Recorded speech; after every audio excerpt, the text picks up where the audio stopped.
Blow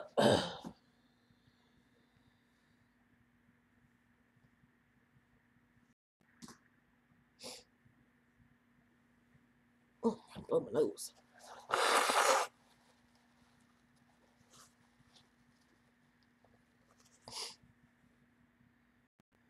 Oh, dry. Hi guys.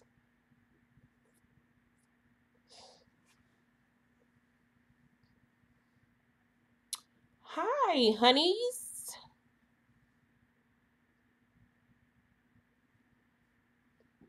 Hi, Chantel, Glenda, Sincerely, Raquel, Miss Chris.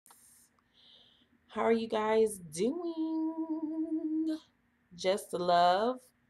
What's up, Southern California? Is that the part where the fire is at? If it is, I'm praying for you. I love a groove. Latoni, Nada. I'm work on lunch. I just woke up. As you can see, I still got on the same clothes I had on yesterday when I filmed. Tamiria, I hope I'm saying your name correctly. Hi.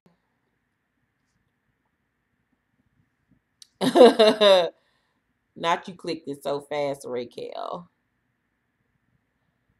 I hope all of my California people are safe and okay. I know them fires got it looking like the depths of hell out there. So I am praying for y'all. My sleep schedule is crazy. That's why I slept all day. I literally went to sleep at 7 o'clock this morning and just woke up at 7 o'clock tonight. Because I'm trying to sleep all day so I can stay up all day tomorrow and get my sleep schedule back on track where I can go to sleep at night and get up during the morning because I'm working on my book. So my shit is Willy Wonka right now. Unfortunately, I'm in the hospital and seeing you. I hope you're okay, Miss Chris. Bless you. Thank you. I'm happy I pronounced your name correctly. I want to say thank you to everyone that watched my son's birthday video message thing that I made for him that I posted today. Thank you so much. I've read all the comments. Y'all are so sweet. Thank you for all your well wishes, your prayers, and blessings to him. I so appreciate it. I have watched that video now like 20 times and cry every time I watch it. So no more watching that shit. We actually watched it at 12 o'clock midnight last night together. Um, he was like, don't post this on YouTube. I don't want them seeing me like that. I was like, well, shut up. I'm your mama. But he loved the video. He was looking at me like, why are you crying, you old fool? But he loved it very much. He had a wonderful birthday today. He did not want to, my best friend Monique does cakes, but he did not want a birthday cake this year. He just wanted a whole bunch of like brownies and cookies and shit. So my other baker friend did him a whole little treat things of cookies and gooey butter cookies, and he got s'mores brownies, so delicious. And the only thing he wanted for his birthday, he did not want to have a party. I wanted to throw him a birthday party, do something big and extravagant, but my son is the total opposite of me. He does not like attention. He did not want to do that. So the only thing that he wanted to do for his 18th birthday, we went to the movies. We went to his favorite restaurant to eat. He had his best friend / cousin come over, spend the weekend with him. And he wanted the new Jordans that came out this past Saturday. So that's what he got for his birthday. He had a lovely birthday. So, yeah. I have an 18-year-old son. God bless my vagina.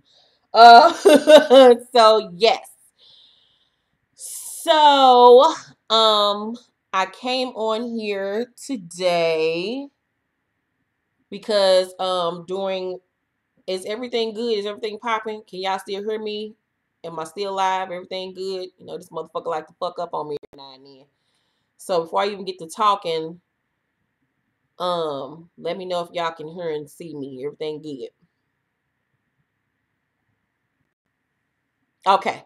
So, last time we did, last week on Spill the Tea, I know a lot of you were asking me to do more in-depth videos, like how I became an author, how I became a YouTuber, different like little personal things. I am going to do, at the end of the year I'm going to do 3 videos of my top 10 favorite movies of the year, top 10 albums of the year, and top 10 television shows of the year.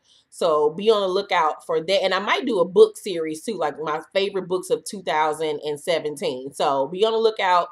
I'm getting my list together for those videos to drop the last week of this year. But I wanted to come on here tonight because I know a lot of you have asked me, like, how did you become an author? You know, how did that whole thing, you know, transpire? Like, so tonight, any questions you all have, if you want to become an author, being an author is something you've ever, you know, wanted to be, you can ask me the questions. Why are people texting me? Oh, the Jurassic Park trailer has dropped. Oh my goodness. I'll watch that when we're done though. So I want to do this video real quick before I eat dinner and get my night started with my book. But my story of becoming a best-selling author was my whole life I've loved to read books. My mother read to me religiously every night. That was something that she did every night before we went to bed. My mother would read to me books, so that got me into loving to read. So I've been reading ever since I could read.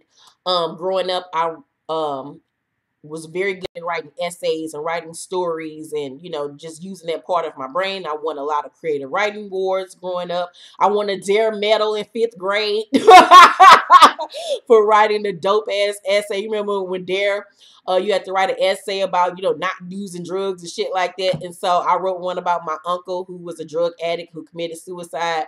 And I won the Dare medal for that. And my mom and my daddy came to the school and I had to read my essay in front of everybody in the gym. But by the time I got to high school and stuff, I had kind of like slowed down on reading because I was too busy out here popping my pussy for a real nigga. I was too busy out here thotting and bopping by the time I got into high school. But I would read here and there. And during high school, I read, of course, Omar Tyree's Fly Girl and Sister Soldier's Coldest Winter Ever. And I was like, okay, I'm loving, you know, the way books are, you know, going in this urban fiction kind of like realm. But like I said, by that time I got pregnant with my son and everything when I would turn 17, had him when I was 18. So I was just trying to scratch and survive at that point. Good times.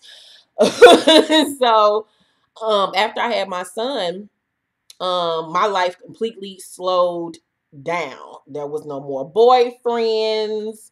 I wasn't going out kicking it no more because my mama and them was like, we gonna help you, but we are not raising your child for you. You lay down, you gonna have them.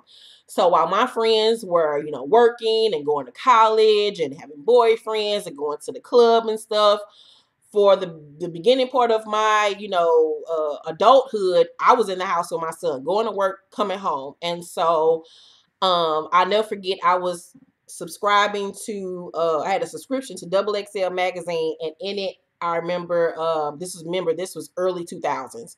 So in it, they had an article on Terry Wood's novel, True to the Game.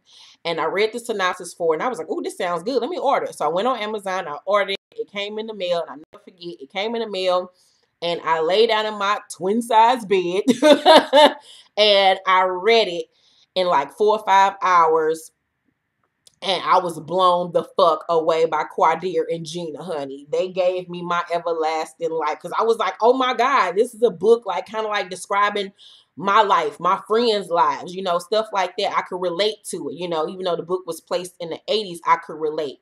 My son's father, nothing to glorify, but was a drug dealer, you know. I was a drug dealer's girlfriend there for a good little hot second. And he was one of the bigger drug dealers here in St. Louis, but that's a whole nother story. But anywho, so I could relate because those were the type of guys I liked at that time in my life. I loved bad boys. I loved dating niggas that was out here getting it, quote unquote. So I was like, oh my God, I wonder if there are more books I like, you know, like this. And so I went on Amazon. I got to see all these other urban fiction books. And I came across a lot of books from a publication company called Triple Crown Publications, which was like one of the biggest like Black-owned publication companies in the early 2000s. They were producing a lot of, you know, really big name books like A Hustler's Wife by Nikki Turner, Quan's books, so many different books that were coming out in the um early 2000s, and I was just reading them and devouring. I was like, oh my God, like there really is a market for this. Mind you, at the time I'm just working little 9-to-5 jobs at the mall or whatever, but my whole life I was a pretty much an A and B student. I was very smart in school. I was the quote unquote golden child of my family. Everybody just knew I was gonna go to college and do great things, but like I said, I was out here fucking. I got to high school and lost my goddamn mind. Niggas was on me, and I ain't know how to handle that shit. So, I knew that my life was not supposed to be one of me just being a teen mom who didn't graduate high school and disappointed my family. That was not the way my life was going to be. My whole life, I knew that I was supposed to be in the entertainment field, or for people to know my name. I knew that it was not meant for me just to work a 9-to-5 job. So I was like, okay, I've won all these awards my whole life. I'm really good at telling stories. Why don't I make my own book? And at the time, I wasn't even trying to get published. I just wanted to see if I could do it. So I literally started working on my first novel when I was 20 years old. And at the time, I called it Living for the City. Horrible name, but that was just the name that I came up with. I think there was an OJ song, Living for the City, or some shit like that. And I started working on my first book, and I would come home from work and I would go in my mother's basement where the computer would be. And at night, I would work on my book, and I got halfway through it and I couldn't figure out what I wanted to do with it. I didn't know where the story would go. And I remember one night reading it to a friend of mine who was quote unquote supposed to be my best friend at the time, one of my close best friends. And I read her like the first couple of paragraphs from the book. And I'll never forget, after I finished, she was like, you need to put that up, and laughed. And I remember being like, damn, like that's fucked up. Like, okay. But I was just like, whatever. She being a hater. I know my shit is good. And I didn't take her words to heed. But think if I was a lesser, weaker minded person where I would have let her words affect me, I wouldn't be where I am now. So you have to be careful of who you call friend and who you have in your circle and who you have around you, because some people will hate on you because they don't want to see you do better than them. So I couldn't figure out where I wanted to go with the book. So I put it up for like a year and a half almost. And then a year and a half later, I just decided to pick it back up, because at that point I had been reading more and more and more and more books. Exactly. Not a friend at all, Ashley. And we ain't friends no more to this day. She out wandering the street somewhere. That was mean of me. Forgive me, Jesus. I was reading more and more and more and more books. And at that point, I had found out that Triple Crown had put on their website how you can submit your own book to see if you can get published. There's a lot of publishing houses, especially the bigger names like Simon & Schuster, Kensington, all of those different places. You have to have an agent. Of course, I ain't had no goddamn agent. So when I saw that Triple Crown, you could send it yourself. I was like, oh my God, I'm going to finish my book and I'm going to send it in. The only thing you had to do at that time, I had to send in a cover letter, just basically saying who I was, the synopsis for the entire story, the first 4 chapters, and that was it. So I was like, I'm going to finish my book. I'm going to send them in the first 4 chapters. I'm going to do the whole submission guideline, and I'm going to see what the fuck happens. So I finished the book. Mind you, nobody knew outside of that one friend that I had read the first couple of chapters to that I was even working on a book. At this point, I'm 22 years old. I think my son at this point, how old was Kyrie? 19, 21, 22. He was like 3 or 4 years old at this point. I'm still living at home with my mother, and I'm working at Shop and Save, which is a grocery store here in St. Louis. I'm a cashier, going back and forth to work, working part-time, trying to get my GED at this point, taking care of my kid, getting the food stamps or whatever. Baby daddy nowhere, in the wind somewhere, fucking the stripper. That was my life. So wasn't going to the club. My friends going to the club. I had never even, I think I at that point went to the club one time. So I was just in the house taking care of my kids. So I finished my book, and the day I was sending it out to the publishing company, I told my mom, I'll never forget, my mother had a daycare, Future Generations Daycare. My mother was a big daycare owner.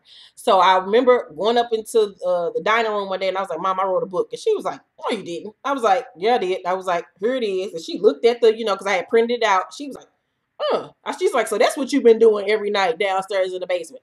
And I was like, yeah. And I was like, I told her about the company and how I could send it out to them to see if I could get it published. She was like, okay, do it. No big deal, because nobody thought I was going to get, signed. I just did it. I've never been afraid to do anything. So I sent it out in October of 2003. And December 14th, 2003, I was at my job. It was snowing outside. It was nighttime. I was on the cash register.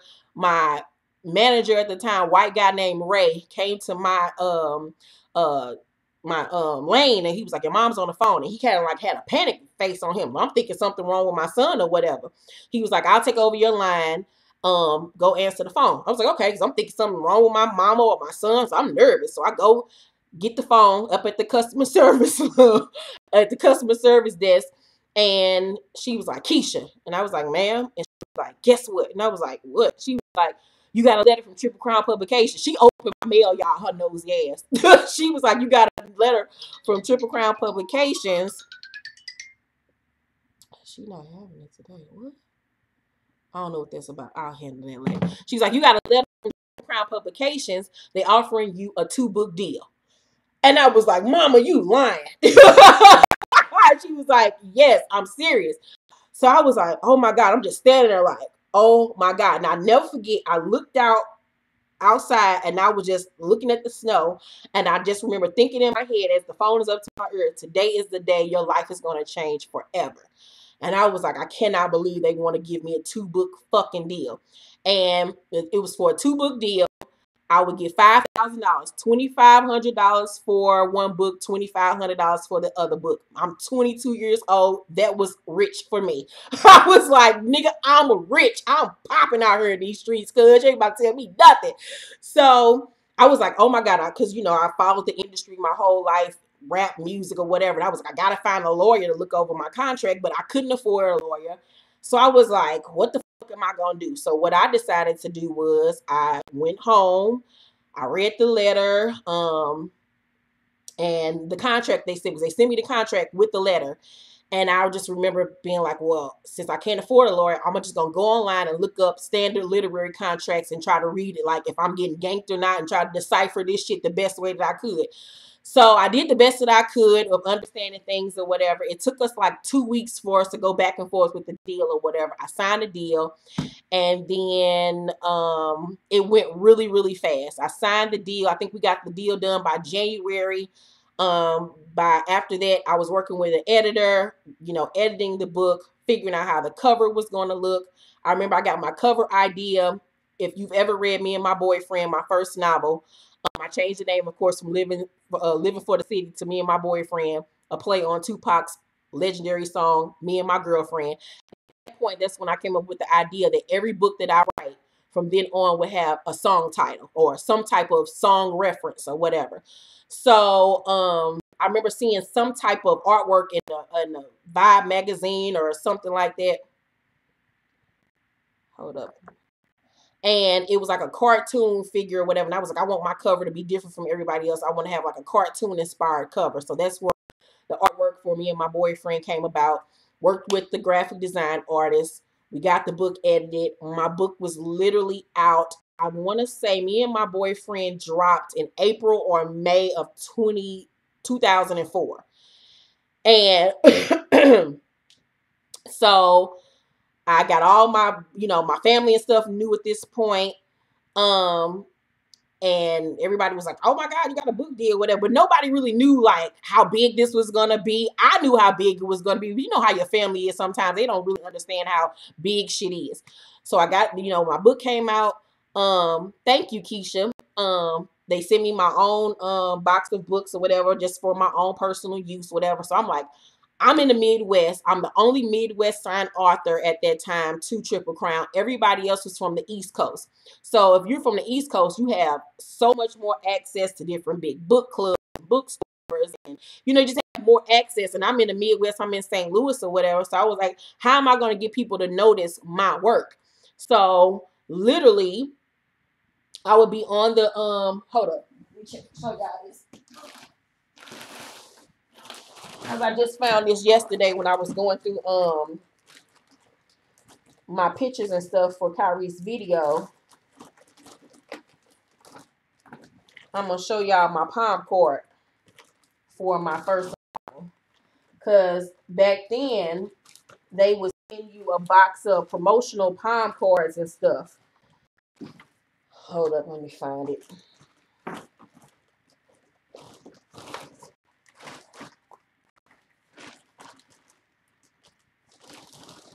One second. Did I put it back in here? Okay, I can't find it right now, and I don't want to hold y'all up. But anywho, so they at that time they sent me a box of promotional cards, and while I would be at work, I would literally ask people, "Hey, you like to read books?" And if they said yeah, I'd be like, "My name is Keisha Irvin. I have my first novel, Me and My Boyfriend, is out right now. You can buy it at Walden Books, Barnes and Nobles, on Amazon.com, anywhere books are sold." And I would hand them my palm card, and that's how I started building the buzz by my name. I didn't give a fuck if you was white, black, Chinese. You was gonna read this goddamn book. Outside of doing that, anytime I was out, I was handing out palm cards. Then I was hitting up every newspaper in St. Louis, the radio stations and stuff, getting myself interviewed. Of course, some people didn't want to interview me, but I was like, fuck that. I'm about to do this shit. When I got my advance check for Me and My Boyfriend, which is $2,500, I used that money and I got my first apartment. It was a 1-bedroom apartment. Me and Kyrie's, we slept in the same damn bed, and I was still working at Shop and Save, hustling my book, but my hard work paid off because Me and My Boyfriend debuted on Essence Magazine's bestseller list at number 9. So I was like, woo! Because, back then it was huge to make it on Essence Magazine's bestseller list. So I was like, holy shit. My family, everybody was freaking out. So everybody was really proud of me. But now I have my second book. Okay, Me and My Boyfriend is success. People know, starting to know my name.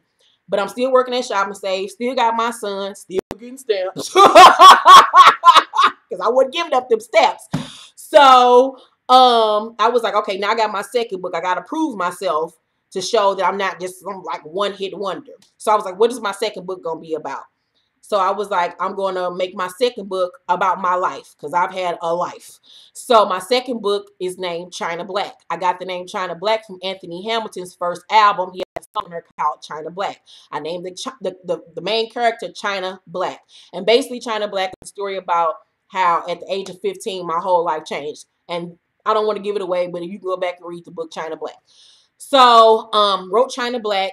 It came out in January of 2005, and it took off. Sold 10,000 copies in the first week. It just blew the fuck up, and everybody knew my name at this point. That made it to Essence Magazine. I think that made it to like number 5 or some shit like that. I'm on a roll. They offered me at that point another book contract. So now I have a second book contract. This one, the money has now went further. First deal was for $5,000. Second deal was for now $10,000. So yeah, I've always been putting out books back to back. So now I got a $10,000 book deal. Now I'll make $5,000 for the first book, $5,000 for the second book. So I'm popping at this point. I'm like, hell yeah, I'm about to get 10 grand up in this bitch. Fuck this job.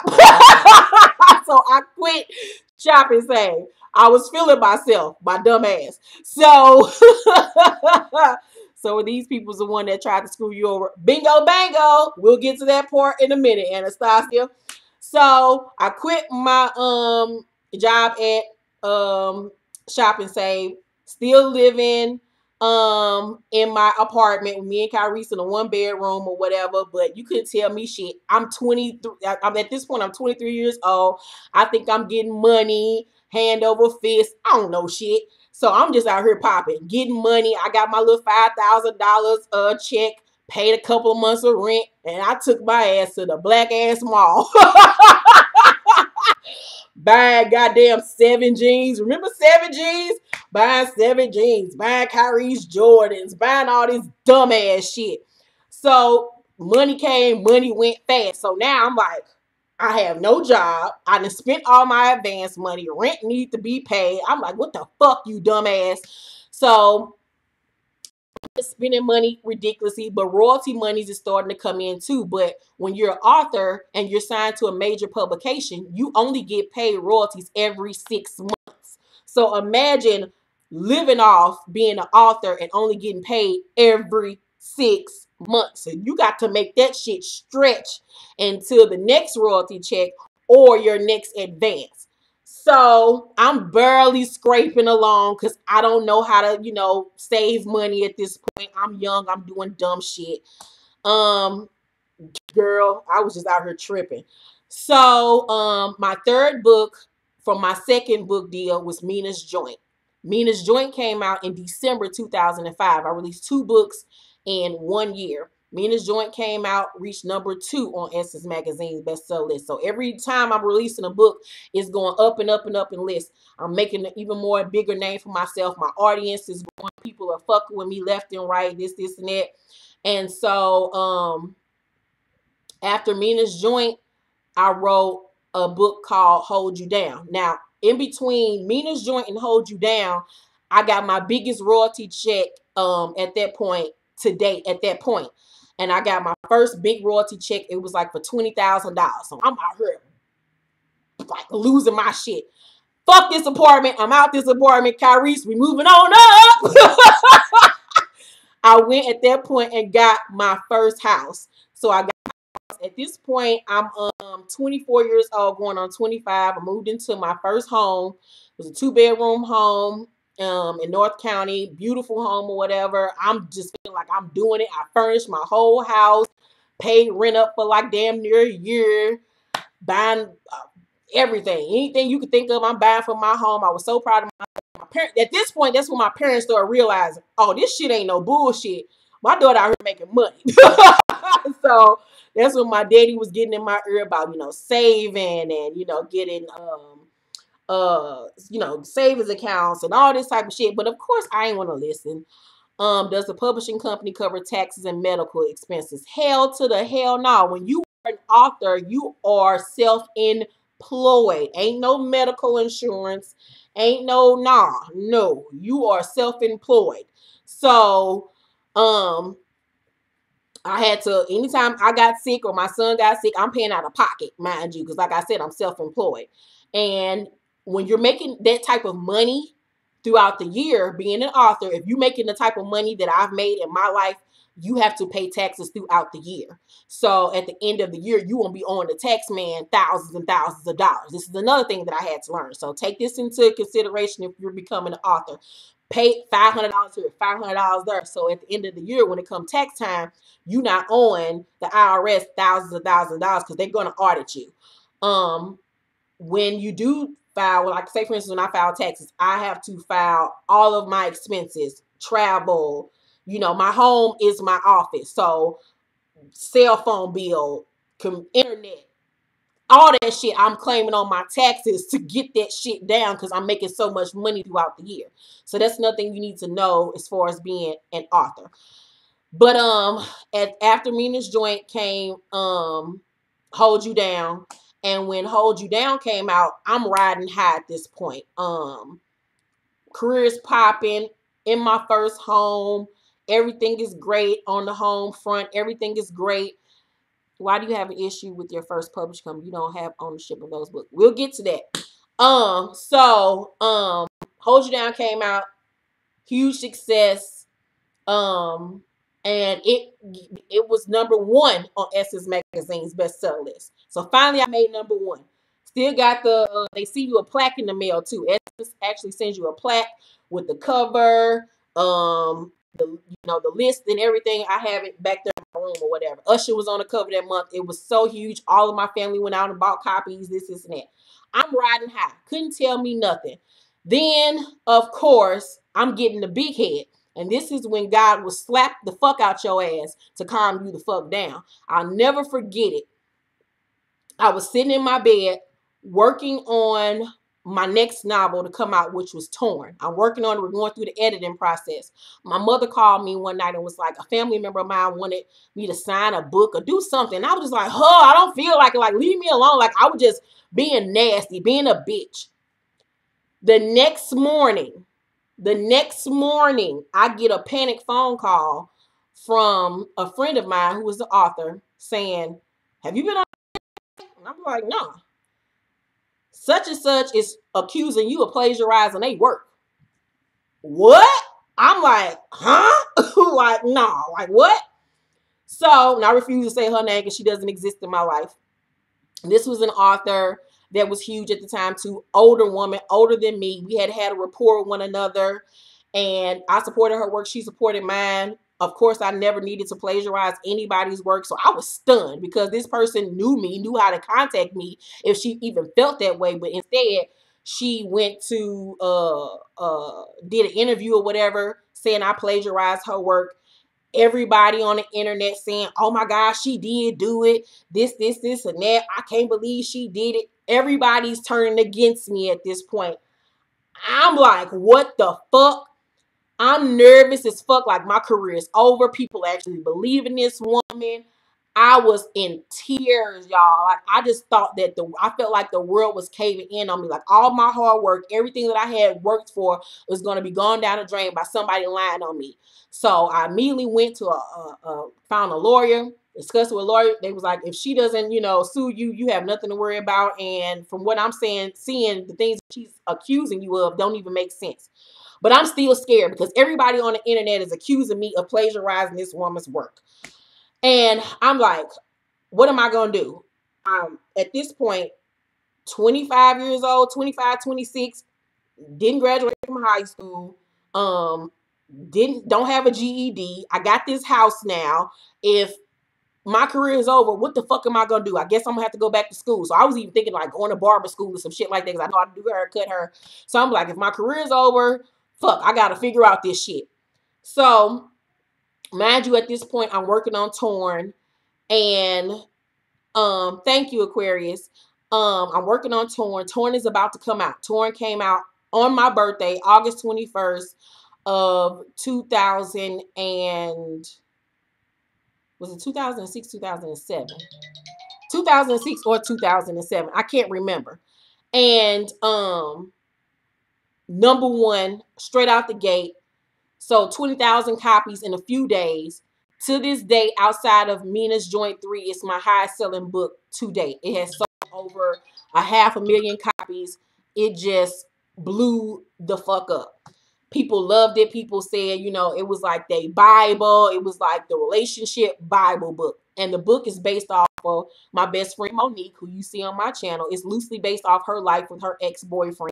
And I wrote the book, and Torn, I got the title Torn from LaToya Luckett's song Torn. Hold You Down came from, what the fuck? The DJ for Mobb Deep. Alchemist. Alchemist had a song called Hold You Down. That's where I got Hold You Down. Mina's Joint title came from Mary J. Blige's Mary's Joint. I turned it to Mina's Joint. All of my books have a song title to them.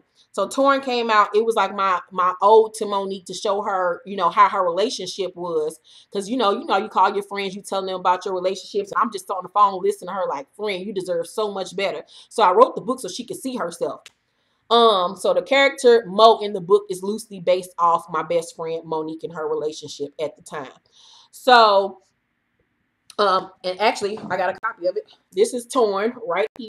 This is the original copy of Torn. It's one of my longest, thickest books. It's almost 400 pages.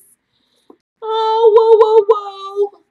So it came out, and when this came out, all that bullshit that woman talked about me allegedly plagiarizing her work, it got shut the fuck up with this book because everybody was like, she wrote the fuck out this. Ain't no way in hell she plagiarized nobody's work. So that scare was over in my life, but it taught me to be humble and to not, be all up on myself and to not think that, I'm invincible or no shit like that. It taught me a lot. And it taught me a lot about the industry. It taught me a lot not to be friends with a lot of motherfuckers. People would not have your best. People pretend like they with you and then turn around and stab you in the back. So it taught me to be by myself and to have a very short circle. I don't fuck with a lot of these industry people or whatever. We make kiki, but they not friends. It taught me a lot because this industry is full of fakes. And ever since then, it was like until this year, I stopped reading books. I stopped reading books after that because I didn't even want anybody saying that I even remotely copied off anybody's books. That's how bad that shit tainted me. And it tainted me to the point where even now when you still Google my name, that shit comes up and it pisses me off. So for like 10 years, I didn't even read books. I just stopped reading other bitches' books and just worked on my own shit. So after Torn was my last book with that company and with Triple Crown Publications. Because at this point, you know, I'm starting to see shit ain't right. You know, she telling me, oh, your royalty check is on the way, girl. You make $40,000. Then when I get it, it's only for $27,000. Shit like that started happening. Then checks started bouncing when I received it. So I'm like, what the fuck? It was just so much shit going on. And so at this point, I'm like, fuck that. I'm getting out my deal. I'm not re-signing with them no more because checks is bouncing. It's either not showing up on time or late. The figures ain't right. So I left Triple Crown and I went to Urban Books. And Urban Books, you know, has Ashley and Jaquavis there. It's owned by Carl Weber. Me and Ashley have been friends for years or whatever. We've been cool. You know, I went to her for advice, like, because I don't want to repeat the same mistake and get signed with no stakes or whatever. So I was like, is it cool over there? She was like, yeah, girl, it's cool over there, whatever. My manager, who's still my manager right now, Brenda Hampton, she was signed over there. So she was like, yeah, it's a good look over there. So went over there. First book with Urban was Guns N' Roses. At this point, I'm signing deals for $15,000 to $20,000 for one book. This is how my career has, you know, jumped up. So I went over there and I did a 2-book deal with them for I did the first 2 books was Guns N' Roses and Guns N' Roses and Material Girl. So I got $15,000 a piece for each book. And everything was cool until that first royalty check came. Mind you, I'm leaving Triple Crown, even though it's bullshit going on over there. The royalty checks, I'm making $20,000, $30,000. Then when I go to Urban Books, first royalty check is like $3,000. What? Like, where my money at, bruh? I'm like, huh? What the fuck? Like, how I go from making that to $3,000? This shit ain't right. So I'm like, oh my God. Now I'm signed with another bullshit ass company. So, yeah, I'm home, girl. So I'm like, oh my God. Now I'm signed to another company that's on this bullshit. So at this point, my agent Brenda was telling me, Keisha, you just need to self-publish. After you do your 2-book deal with them, just self-publish. But at this point, I'm scared because I don't know. I'm thinking I couldn't do it. I didn't exactly, Anastasia.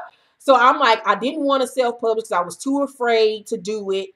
And I didn't, you know, because I'm like, when you self-publish, everything is on you. You got to market yourself, promote yourself, get the books in stores, you know. Everything is on me. Graphic design artist, editing, everything is on me. But I was too afraid to do it at this point because I've had my whole career, everything done for me. So I was just too afraid to step out on faith to do it. And my dumb ass, after the 2 books, signed with him again. Don't ask me why, but I'm young. I'm dumb. I had a lot going on in my life at that time. Re-signed with them again. And put out Material Girl 2 and Reckless with them. And the royalty checks just kept on getting less and less and less. It was a mess. So finally, I was just like, fuck this shit. And what finally made me say, fuck this shit, is by this time, it's 2013. I had just got off of being sick. Y'all know, that's a whole nother video of when I got sick and how me getting sick led me to YouTube. But I was finishing my last deal with Urban Books. I was over that company. Royalty checks at this point was like $500. It was just bullshit.com going over there. And at this point, I'm changing my style of writing. I'm leaving that whole drug dealing shit alone. I don't want to write about niggas being dope dealers, bitches being hoes. I don't want to write about that because it's not my life no more, first of all. And at this point in my career, I'm growing up. I'm almost pushing 30. I'm living a totally different lifestyle. And I got all these young girls and stuff coming to book signings and older women and women just looking up to me, period. And I wanted to show them that you can be more than just, you know, a hustler's girlfriend, a hustler's wife, or a pretty ass bitch. I want to show that you can be a graphic design artist, a designer. You can date a man with a great job. He don't have to sell dope in order for him to be fly. I wanted to do something totally different. And at this point in my career, I realized that, hey, bitch, you're funny. Start being funny in your book. So I'm doing more funnier things in my novels. I'm doing like dramedies, comedy and drama and stuff like that. And when these royalty checks is coming and the money ain't looking right, I had a phone conference with Carl Weber at the time, me, him, and Brenda, and I never forget this motherfucker said to me, and I could say this shit now because I ain't signed to that bitch no more. He was like, you need to write more like Ashley and Quavers. How about you write more like them? And I'm like, excuse you, motherfucker. Like, I'm not Ashley and I'm not fucking Jaquavis. I'm Keisha motherfucking Renee Irvin. Like, what the fuck? Like, I'm my own self. Like, what the fuck? Nigga, that ain't got shit to do with my damn royalty checks being fucking pennies. Like, bitch, why are you stealing my money? That's what we need to be discussing. So at that point, I was just like, fuck this shit. I'm the fuck up out of here. I had gotten sick. I had all this shit going on with me. And I was just like, fuck it. I'm about to self-publish. I'm not signing with nobody else because I know how the industry is now. I'm not trying to get raped and robbed no more. Fuck that. Not about to be dealing with these fucking people. And it's so fucked up to say black people, but it's so fucked up that black people will fuck you over. You know what I'm saying? It's just so fucked up. So after that, that's when I started self-publishing my own work. The first book that I self-published for myself was Material Girl 3. And I think I'm on like book 8 or 9 at this point. And since I've been self-publishing, my biggest self-published book today has been Mina's Joint 3. Child, yes, he did, Cameron. And it has been it was actually easier than what I feared all that time of self-publishing my own work. Instead of getting paid every 6 months royalties, I'm getting paid monthly royalties.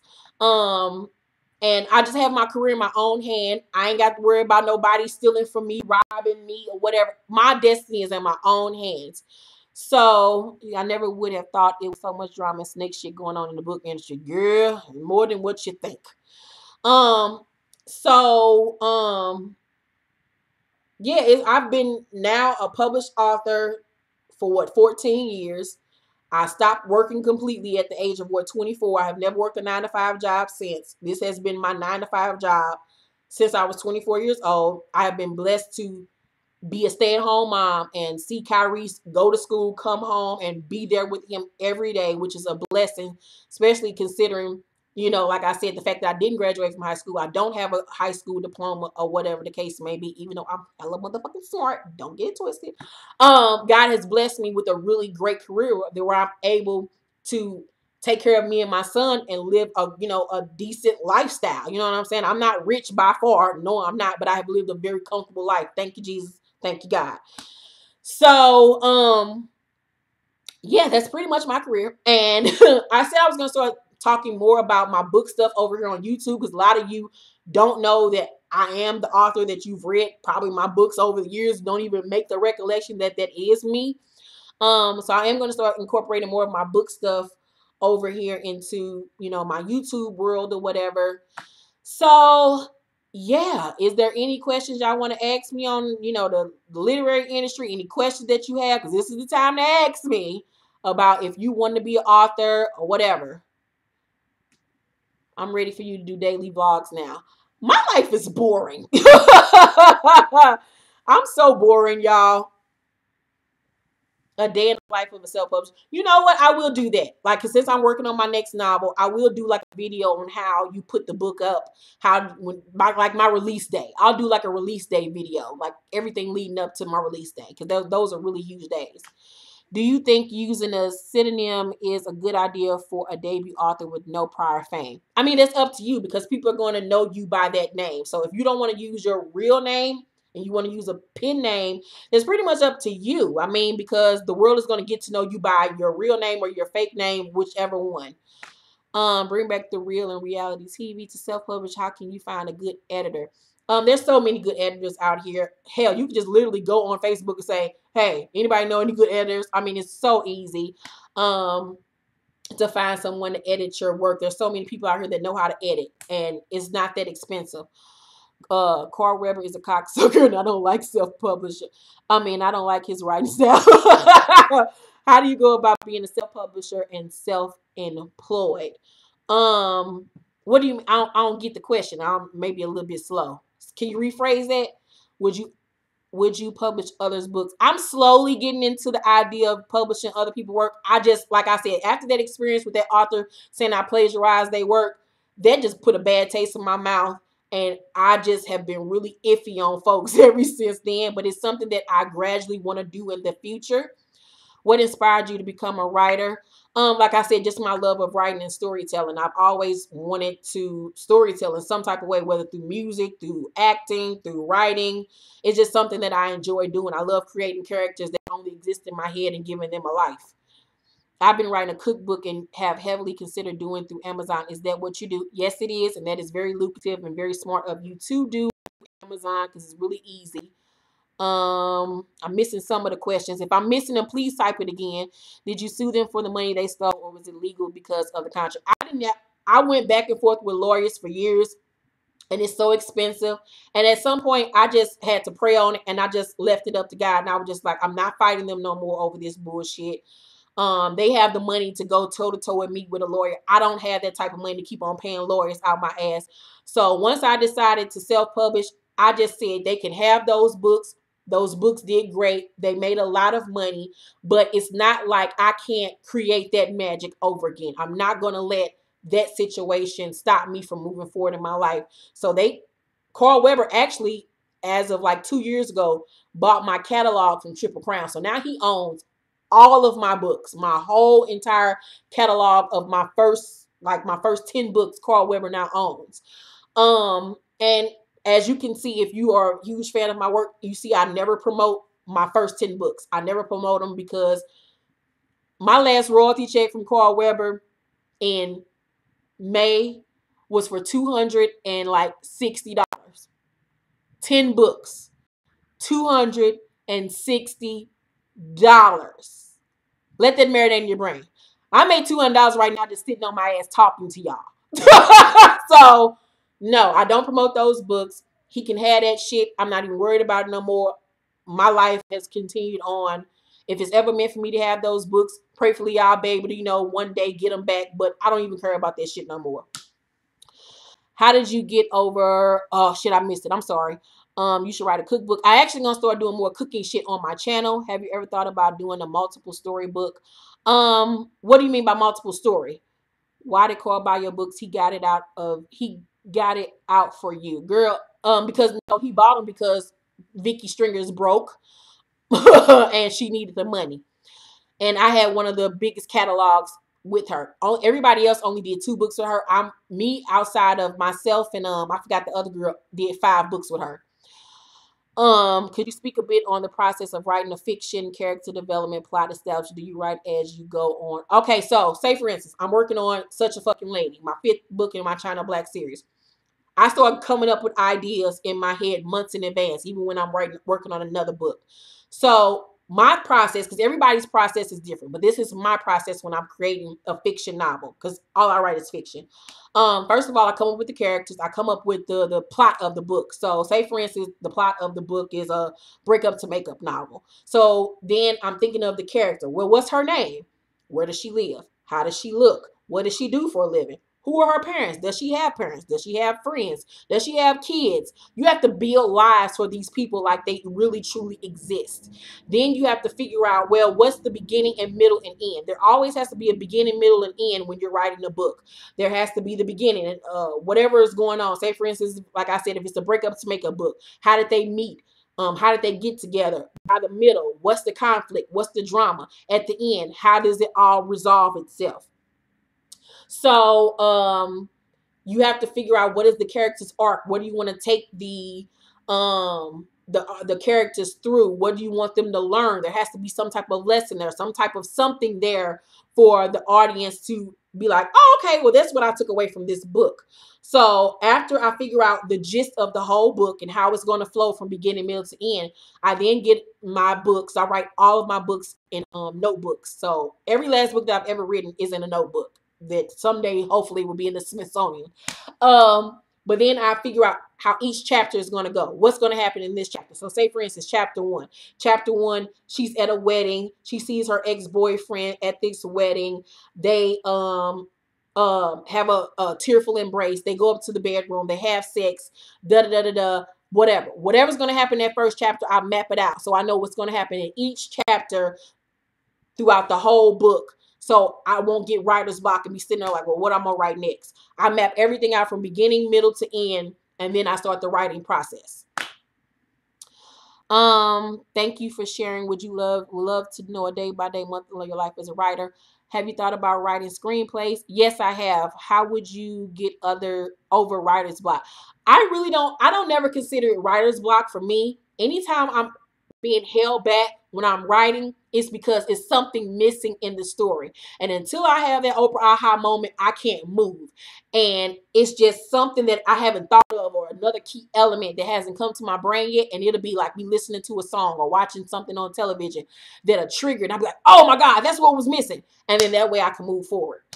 But I really don't honestly have writer's block. And that process normally happens before I even start writing. Like a book that has different stories in one book. Oh, I have done that before. It's called Untold Stories by China Black, which is my alter ego. And in it, basically, it was just a hodgepodge of different stories that were unreleased. So, I mean, it's basically you just putting all these stories in one book. That's basically what it is. How is royalties based? Oh, okay. So royalties. A typical author. Okay. So say, for instance, out of 100%, how did this break down? 60.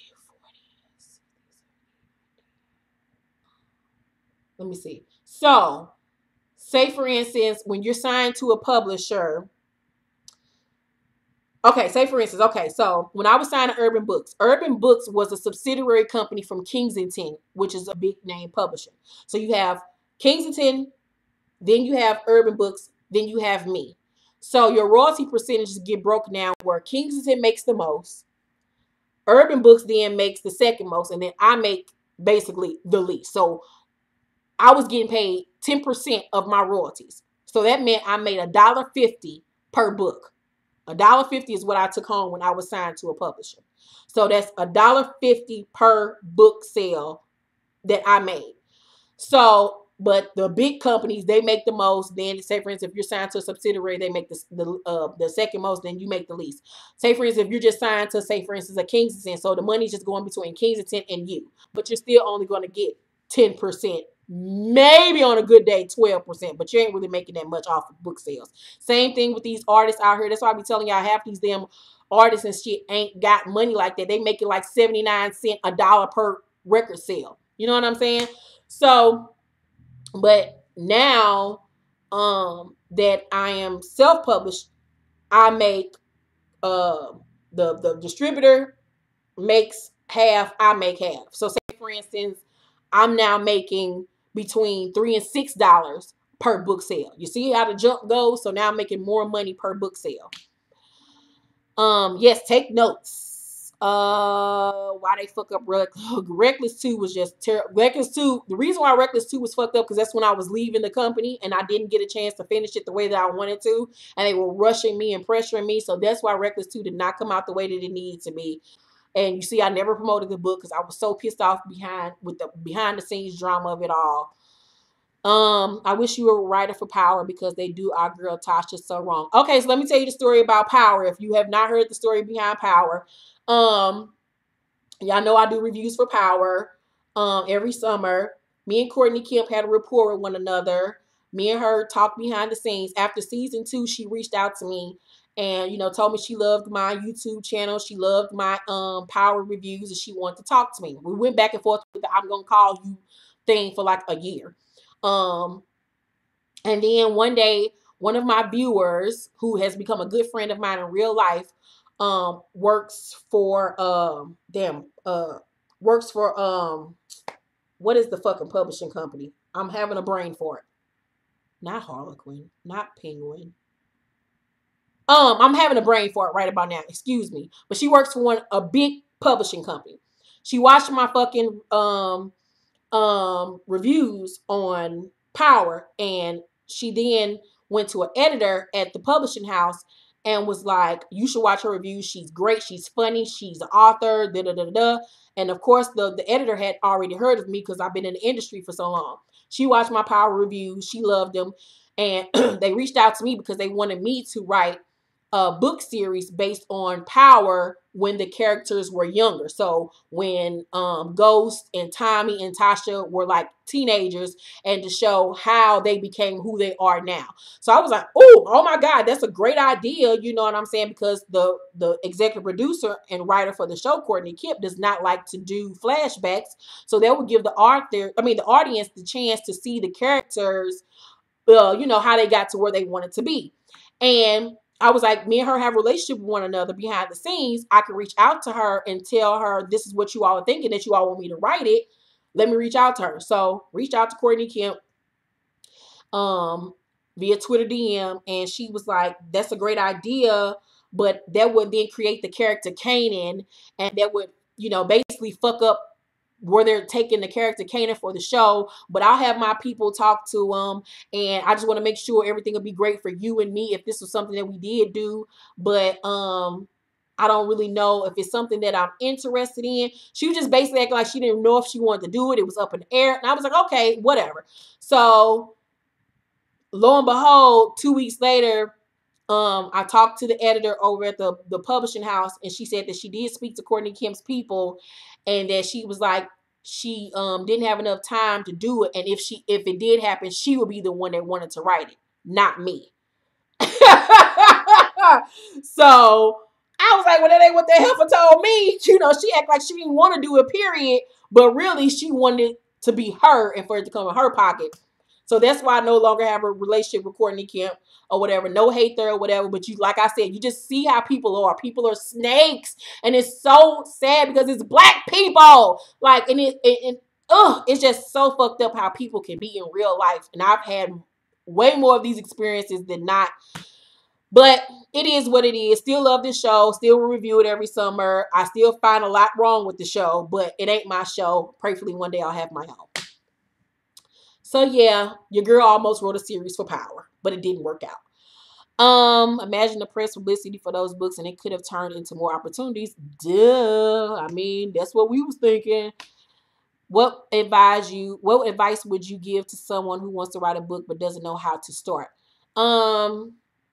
Basically, you just have to start. I mean, there's really nothing that anybody can tell you. Like, literally just have to start writing. Like, start writing. Like, start writing. Like, there's nothing else I can tell you. Like, you have to come up with your idea and just put it to paper or put it to a computer and just get to writing. There's really nothing that I can honestly even tell you outside of that. And a lot of people ask me that, but that's simply the answer. You just have to start writing. You can't be afraid. And then I always tell people to dare to be different. Don't try to be like me. Don't try to be like the Terry Woods or the Terry McMillans of the world. Make your own lane. I found my own voice. I started finding who I was as a writer by the time I got to Torn. I really found out my voice when I got to Material Girl. And that's the lane that I'm most comfortable in. That's the lane that I enjoy the most, being funny, being sexy, doing the drama stuff. That's what I find and most enjoyable as an author. My first publisher didn't pay, and Amazon wouldn't force him to take the book down. Girl, you have to see a lawyer for that, honey. It's a mess. If you have majority black characters in your book, do you think the book would automatically be considered urban by white publishing houses? 9 times out of 10. And it pisses me off because I hate the urban fiction title. Because I'm like, just because they're black, that means they're urban? Like, I don't even write drug dealers or anything like that anymore. Like, my characters are,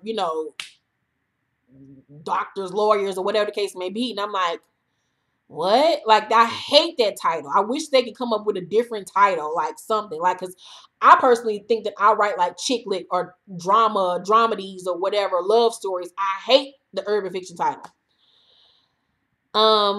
You're one of my favorite authors, and thanks for referring J. Brené's 3 a.m. Oh, wasn't it good, Danity? Ah, it was so good. I can't wait for 4 a.m. the sequel. She is writing a sequel. Cannot wait. Any other questions you guys have?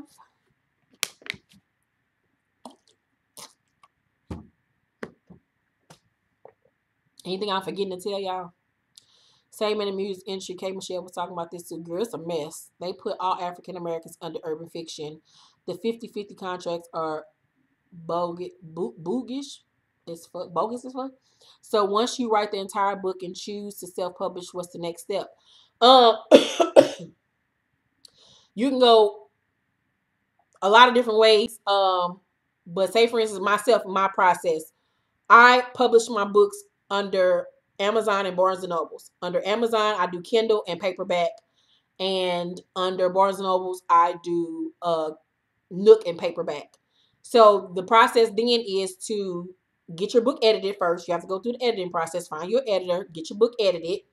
You have to get your graphic design artist to do your cover work, and by cover work, that means the front and the back. You have three different covers processes for your I'm not saying this right. With a graphic design, he's going to create your cover art, which is your front page, your back page. Then he's going to create the whole book cover with the spine. Let me get this, with the spine. So this is what your graphic design artist is going to have to come up with. Front page, back page, and the spine. So you're going to have to pay for all three. So this is what you'll promote on your Instagram and Facebook. This is your cover page. I mean, your cover that will get the most shine. And you got your back with the synopsis and everything. Then you got your spine and all that type of stuff. So you're going to pay a graphic design artist to come up with that. How you find your cover for your photo, go to free stock photography sites. That way, you're not paying royalties on the picture that you're buying. So say for instance, this girl right here for my Material Girl cover. This girl is from a stock photography site. This picture right here of this girl alone. I found this on a stock photography site. The graphic design artist then added the Material Girl, my name, all this stuff on the side, all of this in the back. That's what the graphic design artist created. But this picture of her alone, I got from a stock photography site. I paid like, what, $30 for the photo. And then the graphic design artist, you then pay them to create your cover or whatever. Once that's done, you then submit it to Amazon, and it's free. When you load it on Amazon for Kindle, it's free. You're not paying out of pocket for that. You're simply submitting it, making sure it's formatted correctly. You're giving them all the information, the title, synopsis, the author, how much you want to make, how much you want to sell the book for. Once you figure out the price you're going to sell it for, they're going to tell you how much royalties you're going to make off each book. You go through that process. They're then going to, with Kindle, I think it takes them like 10 hours to email you and say the book has been successfully submitted, or they found errors and you have to resubmit it again once you correct the errors. Then with paperback, it's the same exact process, but you're going to have to format it differently. So you're going to have to find somebody, or you have to teach yourself how to format your books, because it's a different format for ebooks and it's a different format for paperback. For ebooks, you're going to have to put it in a web filter HTML format. And that's the way, when you're reading a book on your Kindle, whatever, that's that format. Then when you're doing paperback, you have to format it in a paperback setting, where then you have to go in your Microsoft Word, and I think you go to the alignments or whatever, you're going to put in the 6x9. It's a whole thing. Like, I've taught myself over the years how to format. I'm not paying anybody to do that shit. I do it on my own. Less money I got to spend on my goddamn pocket. And then you're going to submit the book over there to the paperback. And then they're going to, it take them 24 to 72 hours to let you know whether or not they've accepted it. If there's too many errors, they're going to send it back. You have to do it all over again. I want to start writing again. Wrote a stage play in high school and had it performed at Arena Stage in DC. They got me a scholarship to play on. What advice do you have for stage writing? Now, I don't know nothing about stage writing, girl. I'm sorry. That ain't my lane. How long does it take you to write a book? It used to take me months. Now I can literally write a book in 3 weeks. Do you use any outside marketing agency? I need to get my book out. I know I need to use social media, but I hate it and I already have a full plate. I don't use outside marketing because I've been in the industry so long. People know my name. I've built an audience. Before a new person, I would consider trying to reach out or create a street team. Hell, use your family members and your kids. That's what they're there for. Use people that you know are going to be able to help you to promote your work. But like I said, if you're just not tuning in, when I first got started and nobody knew who I was my own street team. You literally have to get out there and promote yourself. Hustle like you a goddamn dope dealer. Get yourself in the book clubs. Go to different events and participate. Get yourself in libraries. Go to do library book signings and things like that. You have to just hustle your work. Do you make more royalties from ebooks? Yeah, you do make more money from ebooks than you do paper. No, that's a lie. That's a lie. I actually make more money off paperbacks, but I make more money off royalty paperbacks, but I make the most off of ebooks because people don't really buy books anymore. People buy ebooks. So I make the most money from Amazon, to be honest with you. Kindle, I make the most money. I make the most money from Kindle first, paperback second, and then Nook third. Number 2, editing format, graphic design, submit for publishing. Yes. She writes book like she's writing a term paper. She just that damn good. Thank you, Joanne. Like, it's second nature to me now. I literally try to write, like for this book, I'm writing a scene a day because I don't like rushing my brain. And once I write too much in a day, my head turns into mush and I can't stand it. So I literally write a scene a day so I can be done in 30 days. But normally, if I'm in a rush and I didn't pace myself correctly, I'll have to write 2 scenes a day and I'll be done in like 2 in a week, 2 weeks, 2.5. Will your books ever be on Kindle Unlimited? No, ma'am. No, ma'am. I have 3 books on Kindle Unlimited. That's Smells Like Teen Spirit, my first teen book. The Untold Stories and Cashmere Mafia on there for Kindle Unlimited. With Kindle Unlimited, you're not making no money like that. A lot of these new authors do this Kindle Unlimited shit. They like to sell their books for free. I put too much work into my shit to sell it for free. I know my worth. You gonna pay this $10 or you not gonna pay it at all. That's just what it is. I'm not selling my book for free. And that's basically what you're doing with Kindle Unlimited. You're selling your work for free and you're making pennies basically off each book sale. I think not.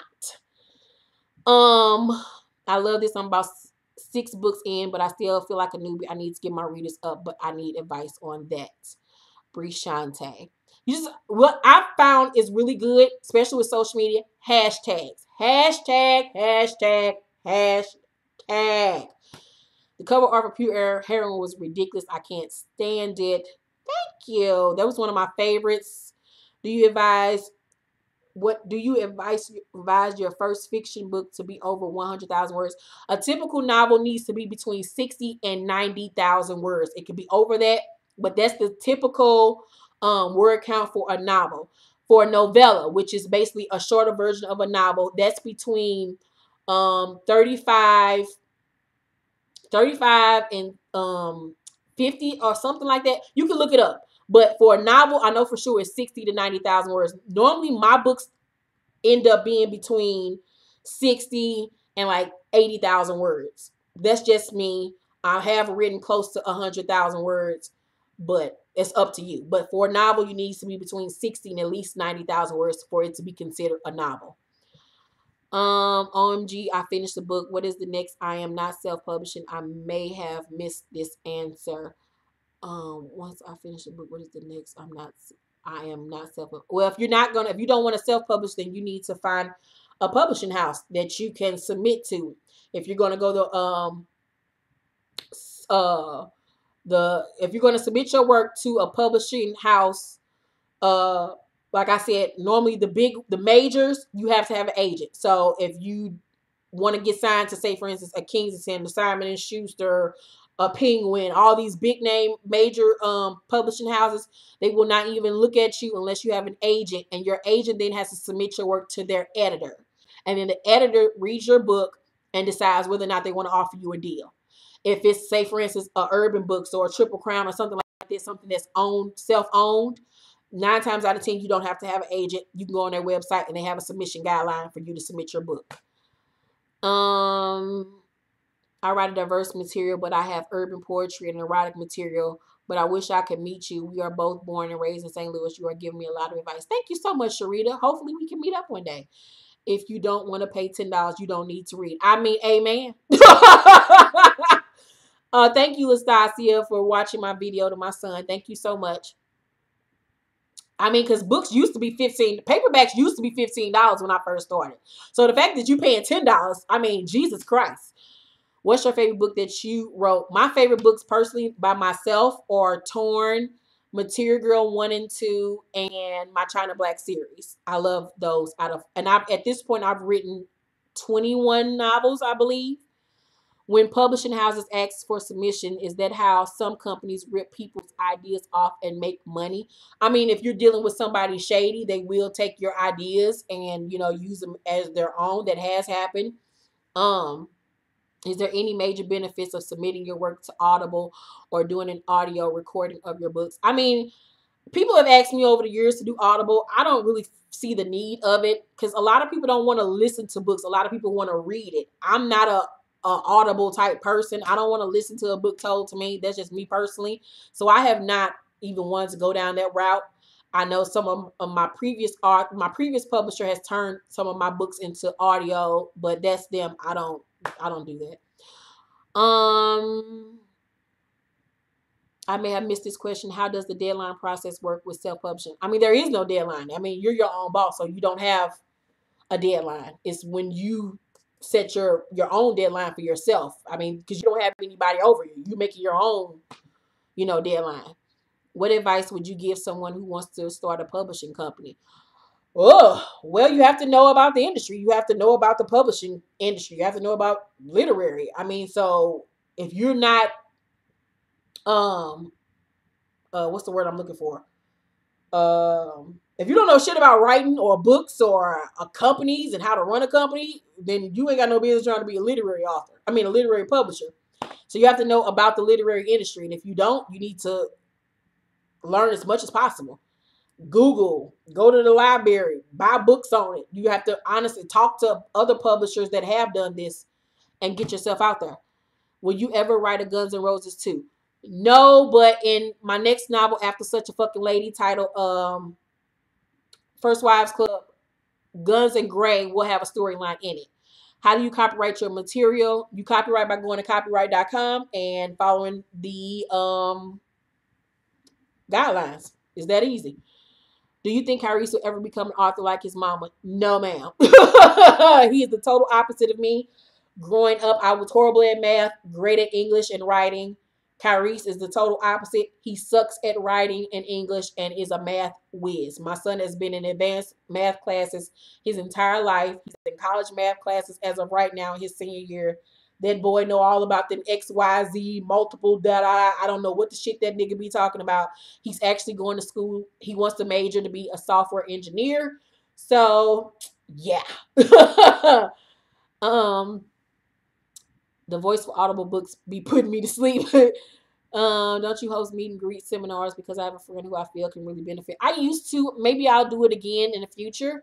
Pure Heron was one of the most beautiful book covers I've ever seen. Thank you so much. We put a lot of work into that cover. When I saw that picture, I was like, this is my cover. Oh my God. Like, covers are huge to me. Oh, that's nothing. Let's talk about covers. Covers are huge to me. Covers will make me as a reader even look at your work. If your cover is whack, I'm not reading your book 9 times out of 10 because the cover to me says a lot about who you are as an author, what your book is about. So make sure your cover is on point. I personally don't like these covers that look like Master P covers from back in 1999 where all that ghetto ass shit with the money and the cars and the bottle. I don't like all that ghetto ass shit. So make sure your cover is popping. I like to make sure that my covers are different from everybody else. One thing I will say about, especially when you're a Black author, it's hard to find dope stock photography photos of Black women and Black men because most of the shit look cheesy as fuck, outdated. And so a trick of mine I will give y'all is that I go on the white folks shit and I just make my turn to white people and have my graphic design artists give them some color and make them look like they light skinned. because it's so hard to find good stock photography shit that's of my taste and of my caliber. So make sure your cover is dope. Make sure your title is dope. I don't like all that who shot you when thugs cry. I can't get on with all that ghetto ass shit. I just can't. I agree about Kindle Unlimited. Between that and the 15K word 99-cent books are the worst. A few were upset because my books are $7.99. Blah blah blah. As you said, authors are charging 99 cents. My books are 90K word. Don't do what everybody else doing. Let the motherfuckers buy your work. Are you coming back with the Forever 21 web series? I loved it. Me and Monique are thinking of some stuff, so we're working on it. If you could turn one of your books to a movie, which novel would you choose? It would most definitely be Torn. And then for a television series, it would be Material Girl. And the China Black series. Has any celebrity shouted out any of your books? No, not celebrities as far as my books are concerned, but more so celebrities shout me out because of my YouTube stuff. So I've got more celebrity notice for YouTube than my books. You be making them in black faces. I sure the fuck do. Yes, invest in your covers. My first cover is everything. Keisha Charmaine, love your name. You should reach out to people like Candy Burris and offer to help her write her autobiography. I ain't reaching out to nobody. Do you have a cover for Such a Fucking Lady? Yes, we're working on it right now, and it's something totally different. We're going totally left with this one. I can't wait for you guys to see it. I'm so excited for it. Oh, it's so great. They be having titles like The Beauty and the Thug. Girl, a mess. A mess, a mess, a mess. A mess. Like I literally told y'all, it has been like 10 years since I was reading books. Like I would read a book like maybe once a year. As of this year, I actually started back reading because I finally got over the stigma of reading other people's work. And I've been reading, I've read so many books this year, I can't even keep track of how many books I have read. I've literally read over probably 60 novels this year. So there is some good stuff out here. You got to dig through the grind, but there is some good authors out here. Some of these new upcoming girls are really doing it. I'm loving Love Belvin, loving Jay Brene, loving Takira Allen. I read her work. She's really good. B Love, I think that's her name. Read her work. She's really good. Penelope Sky, Victoria Quinn, and some other folks. I'm really loving a lot of shit that's coming out right about now. So I'm gonna take a few more questions. I can get my ass up. You know, my day is just not starting. I literally just woke my black ass up. So I'm about to eat dinner and wash my ass and get to work. What book by Love Belvin do you recommend? All of them. Honestly, I've read. She's an author that does mainly series, and I've read pretty much every last one of them. I started with the Wayward series. Start there, the Wayward series, and I believe you can read them for free on Kindle Unlimited. Really good author. Those books on Wattpad be having me in my feelings. What do you recommend as the first book someone should read of yours? Since I don't acknowledge my first 10 books, I would say start with Paper Heart or Emotionally Unavailable, because that's my China Black series. Or shit, Paper Heart or Cranes in the Sky. Paper Heart or Cranes in the Sky. Would you do shout outs to up and coming authors who are actually good? Yeah, I just did.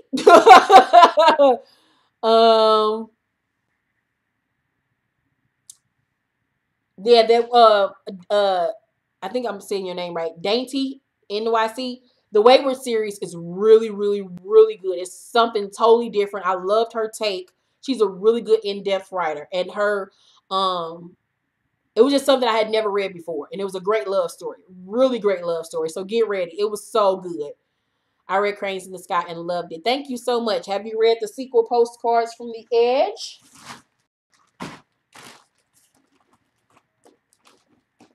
I'm trying to find my palm card to show y'all. Maybe I didn't put it back in here. I don't know where it's at. Crazy and Shy should be the first since we don't acknowledge the first books. Would you mentor aspiring writers? It depends. Some people are weird. I'm just keeping it 100. I'm not. One thing you have to know about me is that I'm a very nice person. Don't get me wrong. I don't have any problem helping anybody, giving advice. But I'm not a very sociable person. I don't like talking to strangers. Like, because I'm very awkward. I don't know how to hold conversations with people I don't know. It gets weird and it gets awkward for me after a while. And, people are kind of weird nowadays. So it's kind of weird talking to people you don't know. You don't know they motivation, what they after. I don't know. But I have no problem like giving you advice via Twitter or Facebook. I have no problem doing that. Honestly, don't even read much, but you're really making me want to buy all your books. Yes, honey, get into it. Breezy, don't be that girl. Read a book, girl. Now I have to get on that. Will be a Christmas gift for me. Yes. Please do. To be honest, I haven't read a novel since I graduated high school 4 years ago, but I want to support you and can already tell it'll be good. Thank you very much. You talk to us, but it's different. I talk to y'all, but you ain't talking back to me. Like, I don't know you. Like, this is different from a phone conversation. You say, I can't believe that. Ask Monique. You seem so personal. I am. Like, once I get to, like, in real life, I'm very quiet. That's where Kyrie's getting his quiet from. Like, I'm very quiet. I have to warm up to you and get to know you before I get to talking to you. I've grown a lot, but yeah, I'm not the type of person that has conversation with people I don't know. That's weird to me. I'm just weird. I really appreciate this discussion. Do you read your reviews? No, not anymore. I don't read reviews for real. I've been at it too long to care about reviews. Because one thing you'll find with reviews, this is for you up and coming authors or people that are new. You have people that support your work and love it, but will still get up there and say some hateful, mean shit to your ass. But will then still be the same person that will go and buy your next book, talk shit about it, but still will then go buy the next book. So you can't even take that shit to heart. You will have people that will give you constructive criticism. And I have no problem taking constructive criticism about my work. But you just find it's a lot of weird people in the world. Just like how I have people under my YouTube channel that come and say mean shit to me, but then when I block them, want to ask me to unblock them. What the fuck is wrong with you? Like, what the fuck? You want to attack me, but then want to continue to watch my shit. People are weird. There's a lot of crazies in the world. When are you coming to Chicago again? I'll actually be back in Chicago in April for my little cousin's birthday. Are you a Cancer? No, I'm a Leo. Have you ever thought about starting a website and sell your books there? I used to have my own Keisha Irvin website. I let it die down. I think I'm going to start it back up again. Yes, she does help people. She always answers my question on Instagram or Facebook. You so down to earth and don't mind helping anyone. Love that about you. Thank you, Joanne. Thank you very much. I try to be nice. So I think the next time I get on here and do this, I'll do a video on how I started my YouTube channel. So anybody that's trying to start a YouTube channel, I can give you advice on that. I've had a slow burn with YouTube. I have never bought subscribers. Every last one of you wanted to be here. So I think that'll be my next video on how I became a YouTuber. Starting a website sounds a good idea. It is. My sister's Leo. Talking to people is so painful for her. Now you get it. Now you get it, Kenya. Now you get it. Now you get it. Oh my God. I do not like talking to people I do not know. That shit is mad weird to me. Mad weird. But this was fun. This video will be up. So if you ever need any advice, this video will be up here. Or if you know anybody that ever needs advice on how to become an author or the journey or whatever the case may be, you can direct them to this video. I also have another video up that's even more in-depth titled How to Become a Published Author. So you can watch that. I detail everything on the self-publishing to being signed to a major publishing. I give you all of that information so you can go to the How to Become a Published Author video and watch that as well. Your Power of Videos wrote me in. Yes. All I know is this season of Power better be better than that last one, because that Power last season, woo, that was a doozy, honey. That season 3 worked me over. Was that season 3 or season 4? What season we on? 4? Season 4 fucked me over. I couldn't. Season 4 got on my goddamn nerves.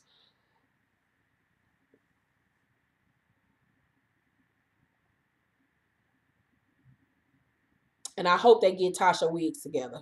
This is why you're so successful and is favored by God. You're not stingy with your knowledge or anything that you're doing. If you can help, you will. Thank you, Joanne. I learned to quickly be humble. This info will help my daughter a lot. Thanks for sharing. No, thank you for watching. Are you going to do review? Are you going to review yesterday's Empire episode? No, I don't do Empire reviews. As of right now, for my schedule is Love and Hip Hop New York, Black Ink Crew, Married to Medicine, Real Housewives of Atlanta, Ability on Saturdays, and then me and Monique do Since You Ask. That's my schedule right about now for filming. And in January, I'll add the new Showtime show, The Shy, directed and written by Lena Waithe. If you have not seen the trailer for The Shy, once this video goes off, go on YouTube and watch the trailer for Showtime's show, The Shy. Gonna be great. Cannot wait. I will be doing reviews on that. So I'm about to get my black ass up to see what my child is doing. It is his birthday. About to go downstairs and twerk some. And go downstairs and eat his goddamn goodies. So love you guys so much. So happy I could help you guys with this video. The next one I'll do is, like I said, on how to become a YouTuber. Love you guys so very much, and I will see you all Friday for Married to Medicine and Saturday for Spill the Tea, 5 p.m. Central Time live on YouTube. Set your alarms, set your calendars. Got a lot to talk about this week for Spill the Tea. Love you guys. Have a great night. It's 9:32. Bye.